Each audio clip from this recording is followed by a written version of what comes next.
Hi everyone, কেমন আছেন সবাই? ঈদ মোবারক সবাইকে। আশা করি সবাই অনেক ভালো আছেন। সো আরোহী মিমের ভক্ত যারা ডাইহার্ড ফ্যান তাদেরকে বা তাদের জন্য আমি ছোট্ট একটা গিফট নিয়ে আসছি। সেটা হচ্ছে এই পায়েলটা। আর এই পায়েলটা আমি যে কোনো একজনকে গিফট করতে চাই। সেটা কিভাবে? একটা শর্তে।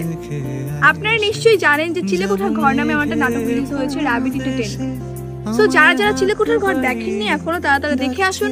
অ্যান্ড আমাকে এই ভিডিও নিচে কমেন্ট বক্সে এসে জানান যে এই পায়েলটা চিলেকোঠার ঘরে কতবার দেখানো হয়েছে। যারা যারা সঠিক অ্যান্সার করতে পারবে তাদের সবার মধ্যে লটারি করে আমি যে কোনো একজনকে এই গিফটটা পৌঁছে দেব। সো আই হোপ যে যারা আরোহী মিমের ডাইহার্ড ফ্যান তারা অবশ্যই গিফটটা নিতে চাইবেন। অ্যান্ড তার আগে হচ্ছে চিলেকোঠার ঘর দেখতে হবে অ্যান্ড কমেন্ট বক্সে এসে বলতে হবে এই পায়েলটা কতবার দেখানো হয়েছে। ওকে, আল্লাহ হাফেজ। তোমার চোখের তারায় চোখ রেখেছি। আমি চালাতে পারছি না, বাঁচতে পারছি না, কিছু হয়েছি না।